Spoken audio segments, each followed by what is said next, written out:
This is Hidden Killers Week in Review. A look back at the most prolific stories of the week. This is Hidden Killers with Tony Brueski. Here now, Tony Brueski. Clinton and Kristen Brink were hiking with their two daughters in Arkansas on what should have been a peaceful Saturday afternoon at Devil's Den State Park. It's a state park that is one of the most well-known in the state of Arkansas. It's a very, very, very popular hiking spot, especially in the middle of summer on a Saturday. Campers, hikers, backpackers, they're all there. They're all enjoying their time and what should be getaway from, normal life, a peaceful place to be. Instead, their day ended in screams, blood, and an order from their mother that saved their lives. Run as fast and as far as you can. And they heeded that warning. They ran as fast and far as they could. And according to the 911 dispatcher that we interviewed exclusively here on the Hidden Killers podcast, they ran until they could no longer hear their mother's screams. That's the exact quote. In this episode, we're going to ask what happens to the children who survive something like this. What does trauma look like when you've just escaped the unimaginable? Here to help us unpack all that, Siobhan Scott, psychotherapist and author of many books. This one here, The Minds of Mass Killers, available wherever books are sold. Siobhan, let's dive into this. What immediate psychological responses do you expect from children who witness the violent deaths of their parents and run literally till they don't hear their mother's screams anymore? Yeah, there's nothing more complicated when it comes to grief and trauma than a case like this with kids in particular. And their lives are never going to be the same. We want to try to give them as much supportive therapy as we can possibly give, but they're changed, they're different. And that doesn't mean that they're ruined or they're not going to have good lives themselves, but their lives are going to be very different. It's a different trajectory than what it would have been. What they witnessed is shocking, heartbreaking. It is the stuff straight out of nightmares. What we learned, exclusively here, by talking with the 911 dispatcher was, and this is the account that the children gave, as raw and real as it gets. They were out, they've been hiking a lot. I looked at their Facebook page. It seems that they were really starting to enjoy the area. They had been here about 3 weeks. They'd moved from Montana to this area, another big hiking community. That's what people do here. It is hiking. We have the largest bike trail path in the nation that interconnects all of these cities from Prairie Grove to Bentonville to Rogers to Fayetteville. It's a big interconnected community, and people absolutely love it. People come here just for the hiking and the outdoor activities, and they were enjoying it. They have pictures of their family out, and this should have been just any other normal day. But what they witnessed was a man approach Dad on this trail, stab him directly in the chest, allegedly, according to those kids. And then Mom screams, "Why are you doing this?" And then yells at her kids to run as fast and far as they can, to which they did, and to which a good Samaritan on the path who was out having a normal day got the kids to the ranger station, which they called 911. The kids also said that they didn't identify the individual. They thought it was a stranger, according to them, at least to their knowledge of who Mom and Dad had any sort of interactions with. That sort of trauma right there. How do those memories imprint on a 7-year-old and a 9-year-old? And how does this sort of thing evolve over time? It's hard to say how it evolves. They would have a very visceral physical reaction to stress and trauma, and I think have a lot of physical symptoms. You often see kids with, headaches and stomach aches and other physical complaints after something like this. The big thing is going to be their nightmares. I would bet that they're going to have a very hard time sleeping, and they will replay this kind of event in their dreams, and that may go on for most of their lives. There are things that therapists try to do to help them process, things like play therapy, art therapy, EMDR, But really, we can't erase this. We just can't. And so that's the thing that's so tragic about it. It's like this kind of violence, it permeates and doesn't ever go away. And it doesn't just affect the people that are killed, it affects all their loved ones. And so they have a state of this biological hypervigilance where they just don't ever feel safe in the world for good reason. They'll always be waiting for a bad surprise. And that's unfortunately going to haunt them forever. I'm not trying to find any sort of silver lining here because I don't think there is one. But compared to an adult on the trail, let's say there had been another adult with him. There was other people, another couple that we had talked to saw the killer and witnessed him come up to them, look them up and down, and kept on moving. Had, in theory, let's say that they attacked a group of 4 adults, how would an adult, matured brain handle this trauma differently than that of the children? Is there, in a weird way, is there any positive to the fact that they were younger when this took place versus an adult having this take place in front of them? Or is it more traumatic because they were children? I think it's more traumatic when they're kids because they don't have the psychological resources to put it into context, to really understand how isolated this kind of event is. It's going to feel more bigger and global to them and really impact their sense of safety in the world. So they don't have a history of 25, 30, 45 years of moving through the world and feeling safe. This has become their reality now at a very young age. And they also may be more prone to, as they grow older, survivor's guilt. Why did we survive? Was there something we could have done? Whereas an adult may be able to put that in a more realistic context and understand that, no, it was not their fault. There was nothing they could have done. But kids would have a harder time with that. Without a doubt. I mean, just trying to process this, as an adult is difficult as we try to put the pieces together. Why would this take place? Why did this happen to begin with?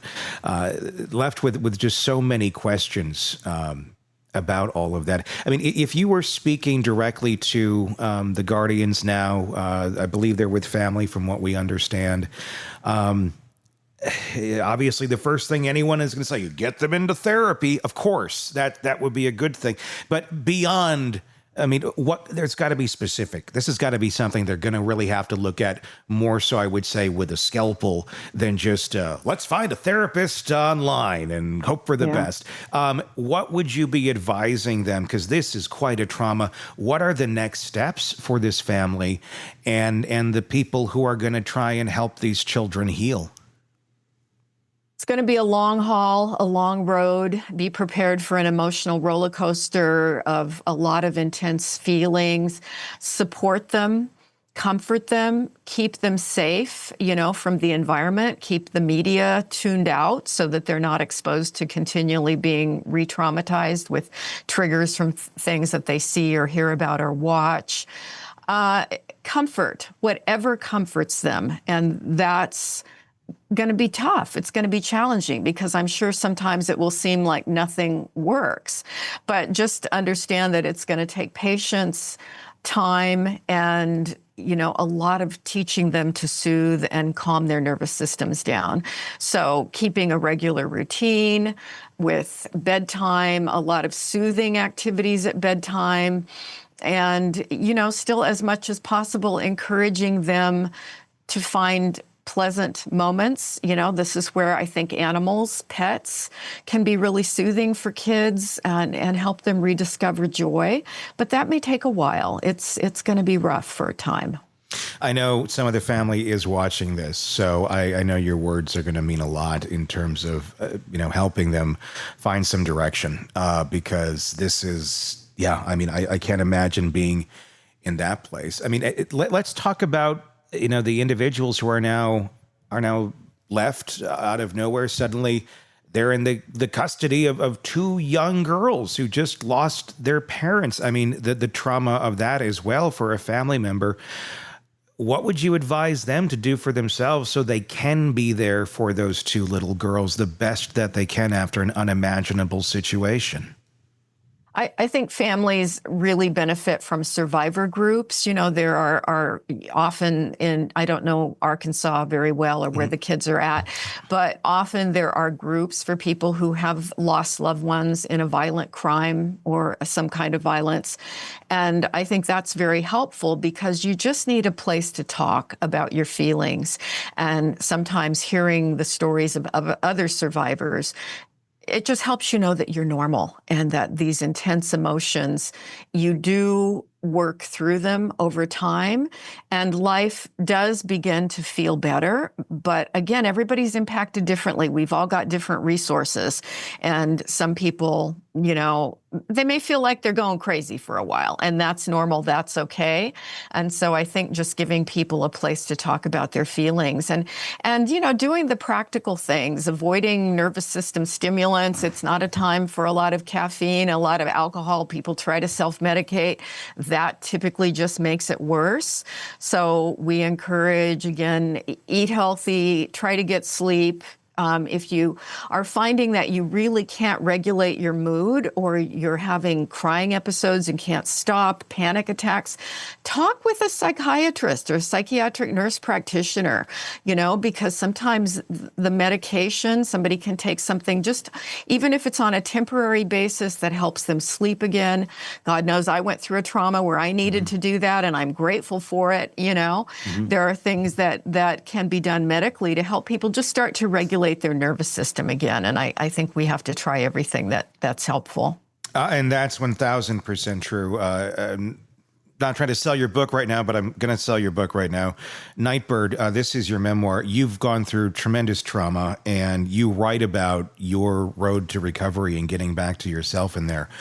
So I do suggest this definitely to be somewhat of a roadmap for people who are going through trauma and finding a path. But that's, yeah, I mean, you certainly come with the reps and the experience to say exactly what you just said. Let's talk about the suspect himself. As of our recording right now, not in custody, but even when they're in custody, we're still going to have the exact same questions.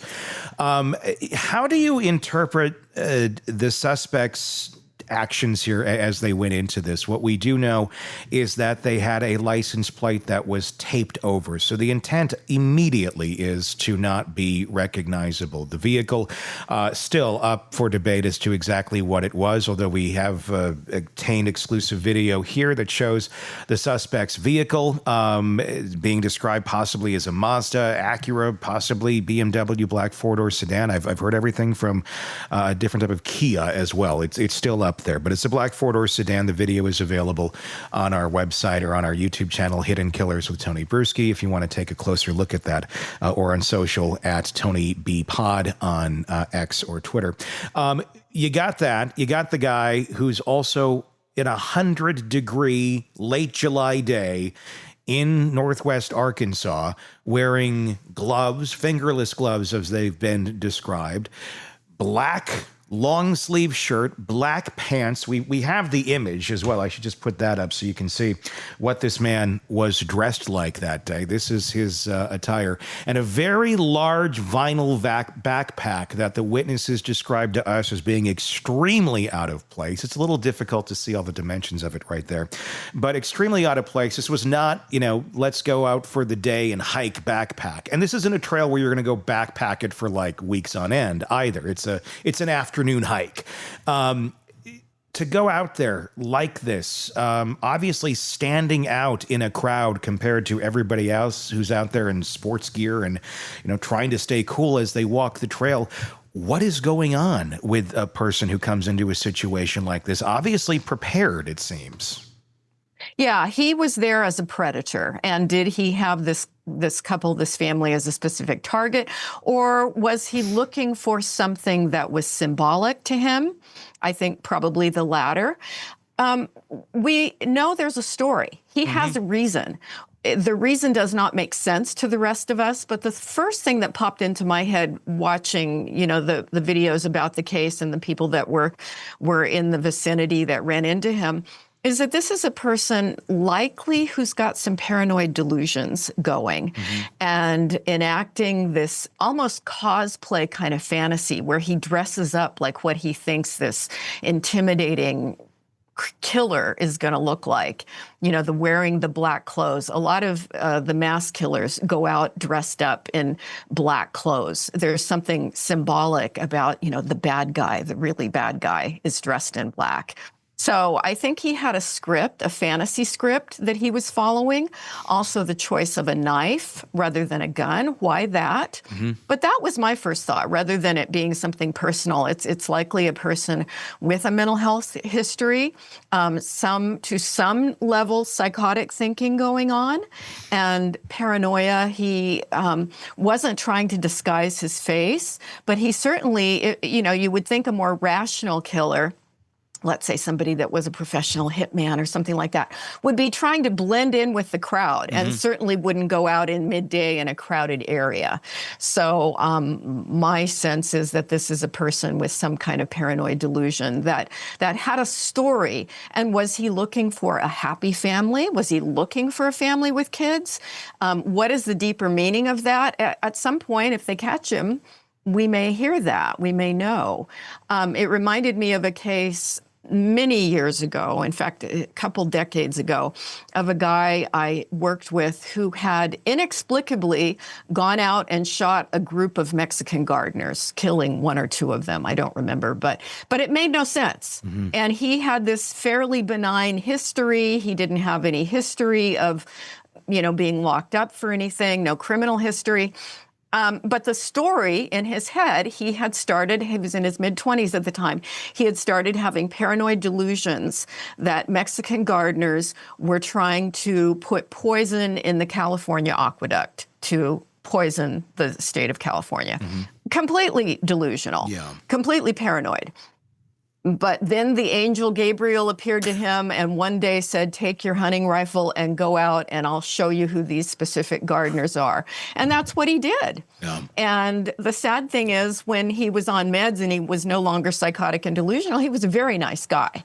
And he was not ever going to be free the rest of his life because he was not safe. But something akin to that is what this made me think of. This guy was on a mission and clearly was cogent enough to tape over the license plate, but he was bizarre in the way he did it, the way he dressed, and the way he was, you know, sizing other people up and analyzing them. I'd say there were a lot of potential victims out there today, and who knows the story behind why these particular folks were picked. It's a very interesting analysis. I was wondering, somewhere along the same lines, you've said it extremely eloquently, far better than I ever could. The witnesses that we talked to described it as a death stare, very bad energy off of this guy, which, you know, I mean, one could argue, well, that's energy, that's people. But, I mean, they were picking up on those cues. This is a guy that was very, very out of place, and he did kind of size them up, it seemed. And the question is, you know, was he sizing them up as if, could these be my potential targets? Or is it, could these people outpower me? Is this one that if I went after them, it wouldn't work out so well for me? But then I was wondering about the symbolism of who he chose, because he chose a pack of 4 people, 2 of them children. I don't know if the thought was, I can overpower the kids too. They're not going to get away, but they clearly did, thank God.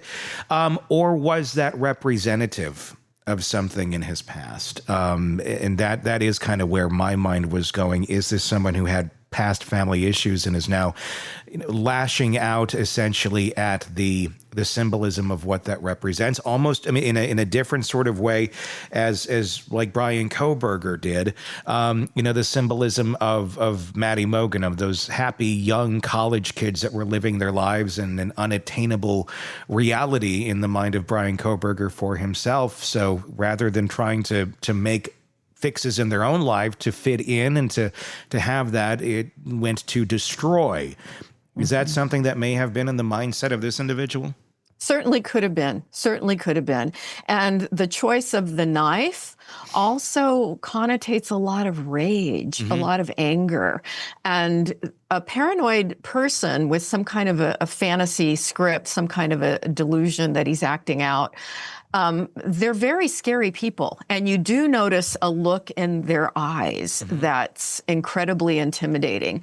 And looking at the way they do eye contact, that's always a sign to me. If you see a person on the street with that kind of eye contact, it's like you need to cross the street because it's a very bad sign and often indicative of psychosis. I have seen people, as horrid as it is, who actually took a knife, stabbed, and beheaded their mother. Several cases of that, in fact. And again, these were people that were incarcerated, probably forever.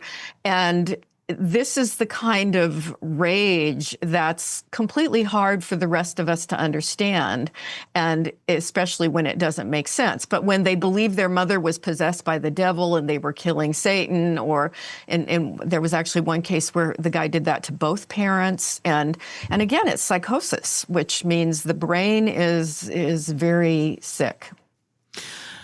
And that's what makes this very, very troubling, because a lot of people, the easy write-off on this is, he's crazy, he's tweaking out on meth or whatever.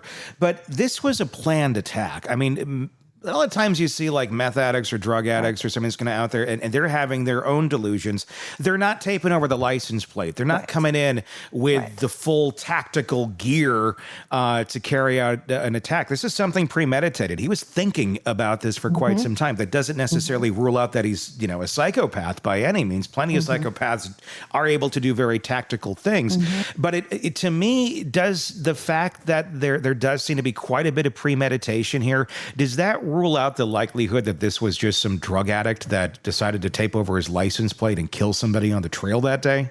Yeah, I would say so. This wouldn't be your typical meth-fueled, rampage or situation. This is somebody who had put time and thought, and just like we say with the Brian Koberger type people, had very likely been fantasizing about it for a while.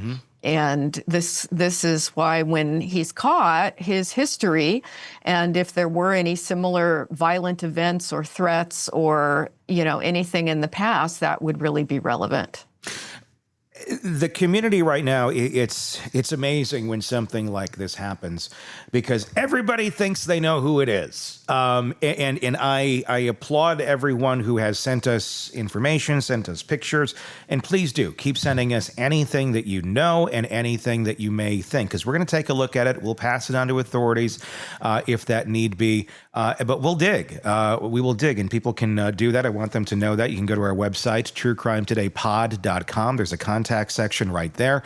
That's True Crime Today Pod, or you can reach out directly through Facebook or any other social media. I'm watching it quite tightly right now as people come to us and give us information. That's how we've done most of this, has been individuals reaching out, the witnesses, the dispatcher, the guy who has the camera of the vehicle that we have exclusively shown here at the Hidden Killers podcast. So please do keep doing that. But what would this guy look like? I mean, not in terms of physical appearance, but let's say, this is your neighbor. A lot of people are going, I think it's my neighbor. I think it's this guy. I think it's this person's ex. And I'm getting everything and anything right now.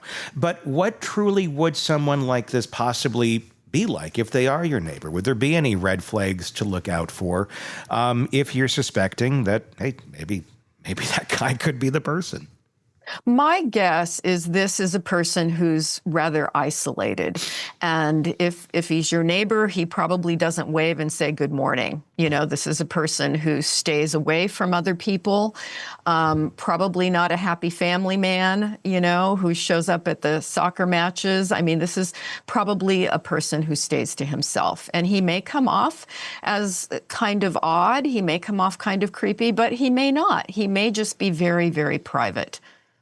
He walked through a very heavily populated trail full of families. The eyewitnesses that we talked to described it as a very busy day on the trail, despite it being 100 degrees. It doesn't stop people around here. They're used to it. They like to hike in the heat. And they described the trail as, like I said, heavily busy and in a way where you look forward and you look behind you, and your odds of seeing someone ahead on the trailer behind you are pretty high. And that was basically most of the day. So to decide that you're going to do this on a trail where people are constantly flowing through it, in a sick way. I mean, he lucked out. Nobody just walked up on this murder taking place in real time. They found the bodies just a few moments later. But that says something to me about this guy. The fact that he was taking that risk of being walked up upon, or did he care? I mean, or is that part of the delusional thinking that may be going on with someone like this? My guess is, if he sees himself as God's special agent or something, he may have been fairly convinced he was going to get away, which he has so far.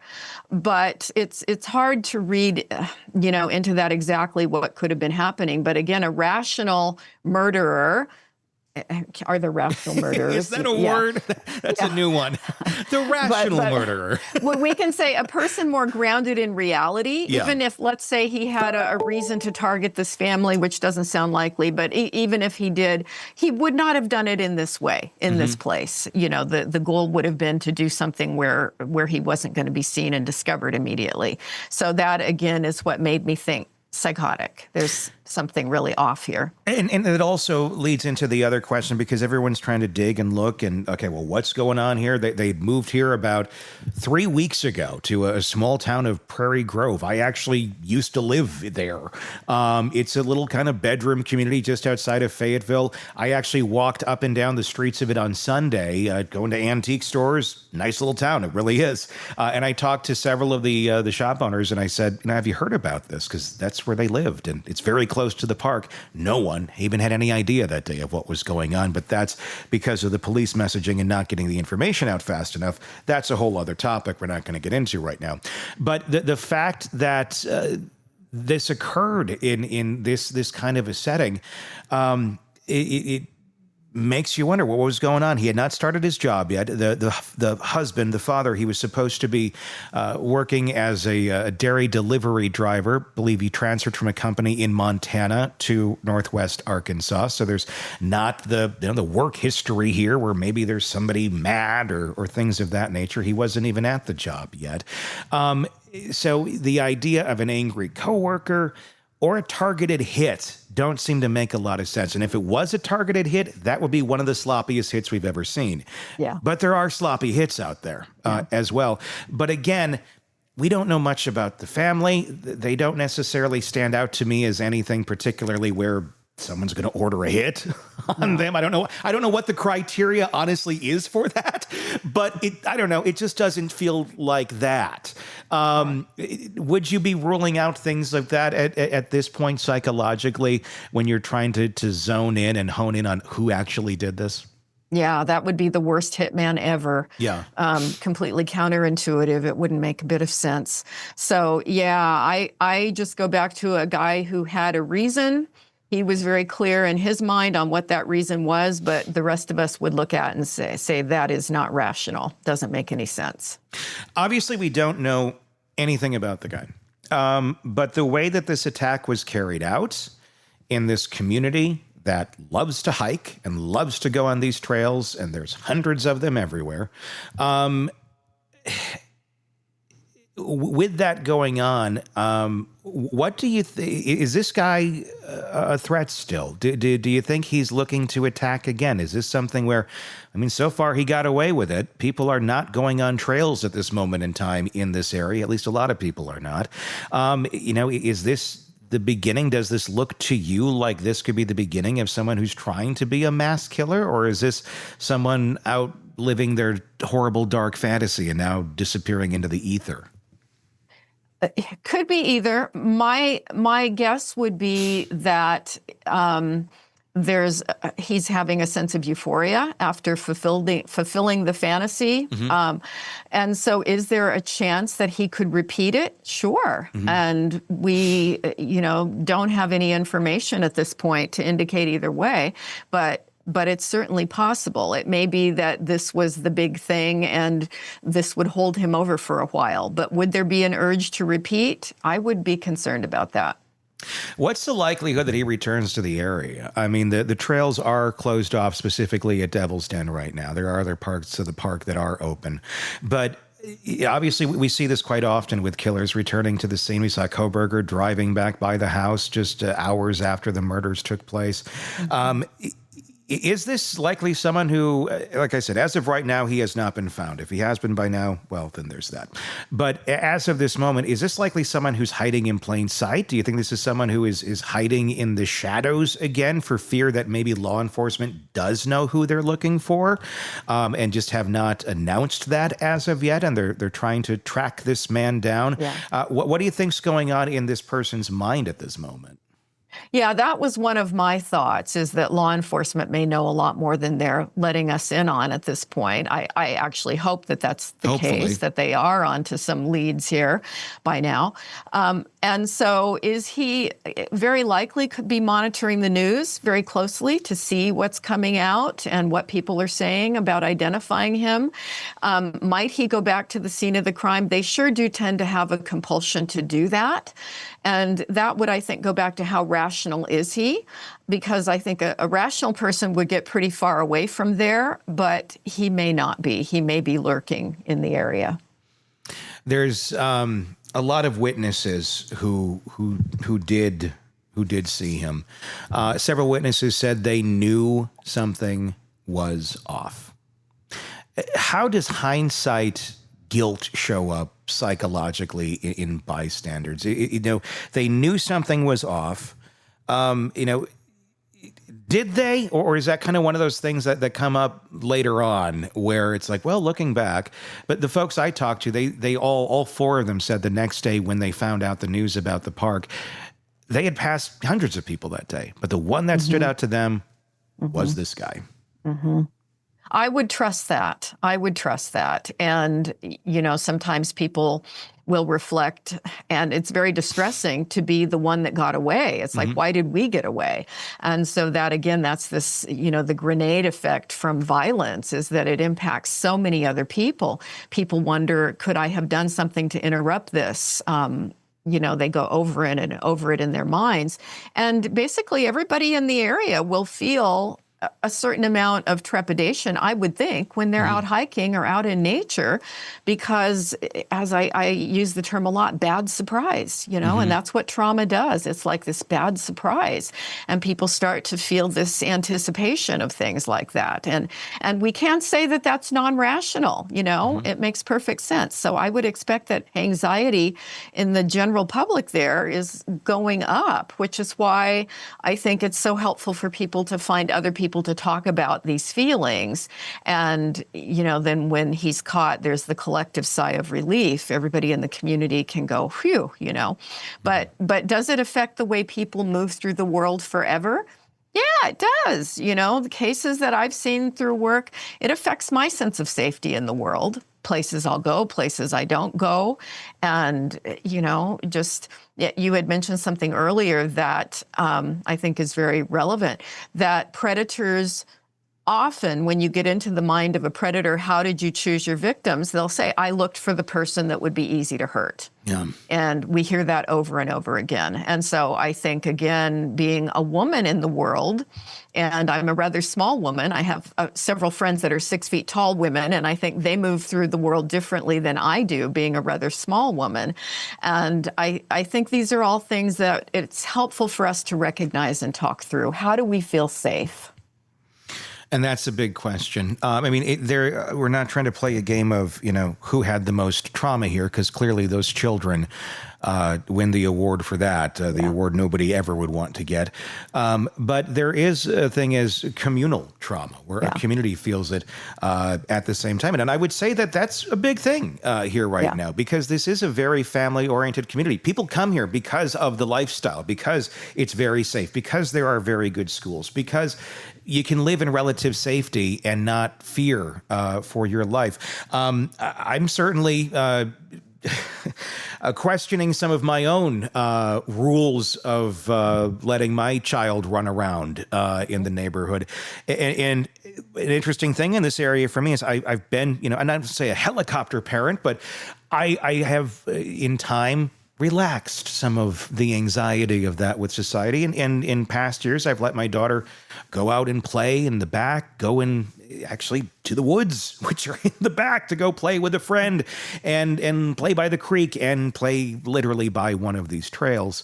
And, you know, lovely times. It's childhood memories. It's fun stuff. It's things I remember looking back on and having some of the fondest memories of childhood, playing in the creek with friends and getting crayfish or crawfish. Me too. And parents just let us out in the morning and come back at dark. And we were all over. And I loved that for my daughter, because it's like she's getting a little taste of something that really doesn't exist. But in this community, it's felt very safe to do that. This kind of shatters that sense of safety. Should it shatter that sense of safety because we're just not in that world? And no matter how safe we feel in a community, maybe we're just not, and we shouldn't be able to, we just can't do those things anymore. I mean, how does a community deal with something like this? What is an overreaction to something like this? I mean, where it evolves from avoidance to paranoia. That is such a hard thing to answer. Such a hard thing to answer. And it's something that I think every parent has to sit with and talk through and think about on a case-by-case basis. I recently had a friend in Oakland, California, which is not known as a particularly safe place, who was letting his 4-year-old go out and wander down the city street under this parenting philosophy of free-range parenting. Let the kids go and you know, we're too protective of them and all of that.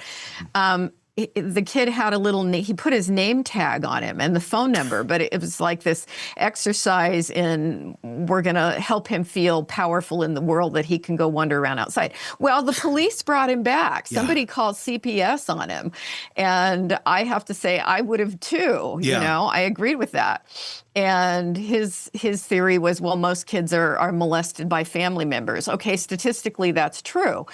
But it only takes one predator on the street with your cute little 4-year-old to have a disaster happen. And so people will have very different feelings about it. And yes, I think there are people who overdo it in both directions, and probably finding some kind of middle ground is the best zone, but every community is different. And it's a hard one. I think definitely not letting kids go places alone increases the odds that they're going to be safe. But as a little kid, you know, 5 years old, I was riding my little bike all over town and you know, but then in middle school did start having some bad incidents happen with older men. And so, it's a tough call for parents. I mean, it really is. I mean, it does shatter probably somewhat of a false sense of safety, even when they do find the guy, which I feel like they will. There's a lot of information out there on this person. Even when they do find this person, that sense is still shattered for a lot of people, for a community. Do you? I mean. Do you get that back? Can you get that back? Do you want to get that back? Should you get that back? Or is this kind of a reality check of it's a dangerous place out there. Even here where things have been relatively safe, there's people out there that are willing to do whatever. Yeah, there definitely are. And a lot of murders and bad things that happen to kids happen in rural areas. There are more mass shootings in rural areas than there are in urban areas, interestingly. So I lean on the side of caution, and I struggle with that same thing. I don't have grandkids. Sometimes I'm grateful I don't have grandkids because I would worry about them all the time if I did. Sure. And, you know, it's one of those difficult things with modern life is how do we move through the world feeling safe? And the other thing is there have always been a certain amount of bad things that happen. But now because of the media and the internet, we know about all of it when it happens.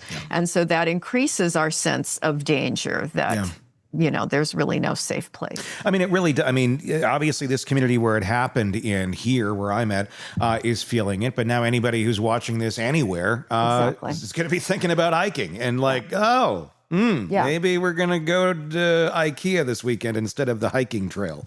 I was thinking about it. I was doing the same thing. We've got all kinds of hiking trails in Oregon, and you can be out far away and never run into another person. And it's like, I don't think I'd feel comfortable doing that right now. No, I mean, honest to God, it was running through my mind that day, but then I looked at the temperature and said, yeah, no, we're going to go not do that. We're going to go to the pool instead.